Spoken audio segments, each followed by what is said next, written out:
सुरुवातीला बार्ली वापरली मी काही वेळ. बर ते बंद करून टाक. का बंद केली हो?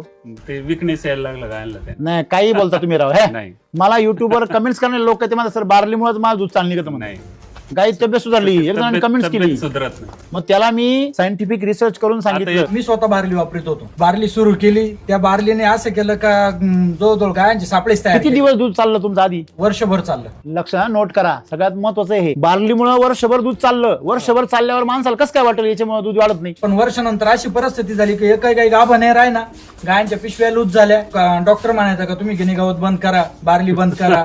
आम्ही गिनी गवत बंद केलं, बारली बंद केलं, तरी माझं वर्ष गेलं आज रुटीनला येता येतं. किती भयानक गोष्ट आहे. तुम्ही काय केलं सर? तुमच्या गाई मधला कस सोडून काढला. बार्ली काय करतो? खोडव्या सगळं मूळ खाऊन घेतो. अलग लक्षामध्ये म्हणजे तुमच्या गाईच्या पोटामध्ये जे शरीरामध्ये असलेली चरबी, तिच्या शरीरात हाडांमध्ये असलेलं कॅल्शियम, फॉस्फरस, हे सर्व बार्ली काय करते? ओढून घे. दारू काय करते? दारूची परिस्थिती सेम. बार्ली दारूचा वेस्ट आहे. जास्त खोलात जायची गरज नाही. सुरुवातीला दारुडा किती फ्रेश वाटतो, एकदम चमचम चमचम करतो सुरुवातीला पहिल्या वर्षी. दुसऱ्या वर्षापासून उतरायला सुरुवात करतो. अलग लक्षामध्ये आधी स्वतः उतरतो मग घरच्यांना उतरितो.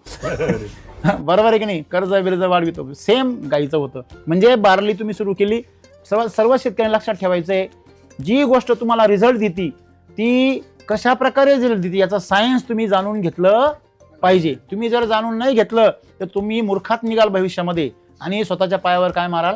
दोंडा. मला सांगा का किती दूध वाढलं होतं त्या काळामध्ये तुमचं? आता माझं त्यावेळेला ना 150 पाऊंड 200 लिटर दूध चालू होतं. 170 160 लिटर दूध चालू होतं. आणि बार्ली चालू केली. हो, बारली चालू केल्यानंतर 20-25 लिटर दूध वाढलं. 20-25 लिटर. आता तुमचं एकाच गाईचं 4 लिटर वाढलं. बरोबर. इथं बार्लीचा बाप आहे.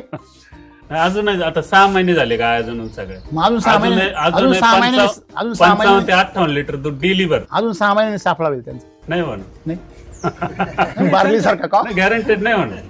म्हणजे मला काय, मी गमतीनं का म्हटलं माहिती का? अभ्यास केला पाहिजे. आपल्याकडे 3-3 वर्षाचे गोठे, 4-4 वर्षाचे गोठे, काय एवढे रिलॅक्स त्यांचा धंदा चालू आहे. काहीच नाही हो.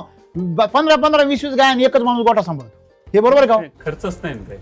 सांगा बरं कसं काय शक्य आहे हे? मिल्क चार्जर मुळे शक्य. कसं आहे ते सगळं सांगा. तुम्ही बार्ली चालू केली होती, तुमचं काय झाली परिस्थिती? मग नंतर गाय जाणले सेम त्यांच्यासारखी. हो. हा, पण ते मला ते काय म्हणजे पटन असते. पटन येते. आता आपण सुशिक्षित माणसं आहे, दारूच पाचतो ना गायला, असं त्याचा अर्थ झाला. बऱ्याच जणांना शेतकऱ्यांना नाही माहिती हो ते दारूचे वेस्ट आहे. ते एकदाच घेतली मी, त्याच्यानंतर घेतली नाही. नंतर हा व्हिडिओ पाहिल्यानंतर मग मी मिल्क चार्जरच्या यांच्याकडून एक बादली आणली. ती 1 महिना घातली मी, थोडं थोडं चारायचं गाय.